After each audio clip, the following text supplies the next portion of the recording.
pertama, bagaimana cara kamu sebagai CPNS menunjukkan rasa cinta tanah air di lingkungan kerja? Tentunya langkah saya untuk menunjukkan rasa cinta saya kepada lingkungan kerja melalui dengan cara menggunakan produk lokal. Terus kemudian selain itu saya juga memperkenalkan produk-produk itu kepada klien-klien atau teman-teman saya, mengenalkan UMKM yang ada di kemudian selain itu juga membantu konsumen-konsumen untuk mendapatkan sertifikat yang dapat menunjang branding dari mereka gitu. Dan yang kedua, bagaimana strategi agar generasi muda industri lebih bangga menggunakan produk nasional?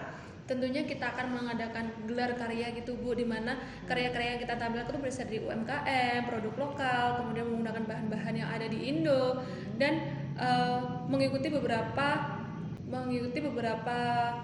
festival gitu Bu, di mana kita dapat menunjukkan itu ke dunia internasional. Oke, baik. Kemudian sekarang apa sih peran kamu untuk menjaga persatuan dan kesatuan bangsa?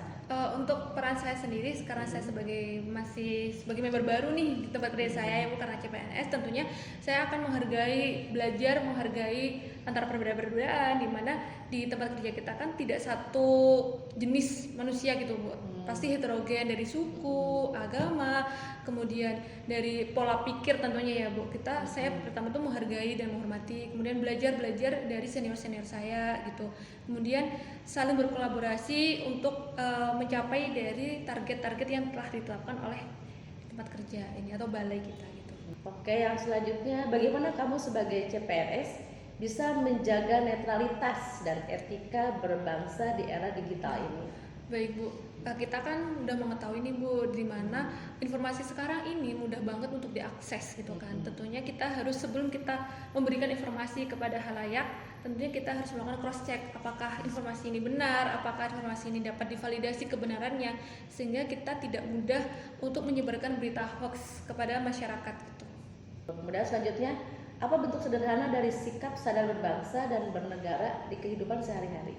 Sadar berbangsa dan bernegara sekecil kita membuang sampah pada tempatnya, tidak mengotori lingkungan sekitar, kemudian kita tata tertib pada lalu lintas sehingga kita tidak menyerobot atau membuat pengguna lain itu tidak nyaman, kemudian kita dapat di tempat kerja kita dapat dengan datang tepat waktu, kemudian menyelesaikan tugas-tugas sesuai dengan deadline, sehingga kita dapat membantu pihak lain juga untuk menyelesaikan tugas-tugas mereka gitu. Selanjutnya, bagaimana penerapan nilai-nilai Pancasila dalam etika bekerja?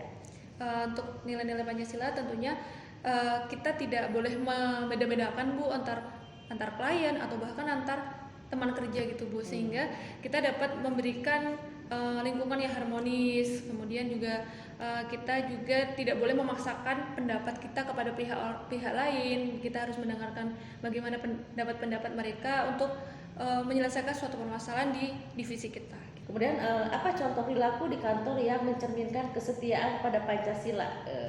Itu Bu, dimana kan karena kita di pengujian dan sertifikasi, di mana kita memiliki banyak klien Bu, tentunya kita tidak boleh membocorkan dari informasi klien itu kepada pihak yang tidak berkepentingan gitu ya Bu.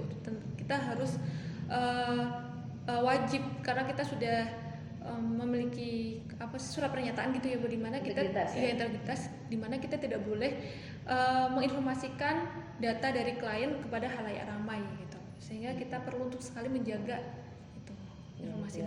Oke, kemudian bagaimana menghadapi perbedaan pendapat tanpa melanggar nilai Pancasila?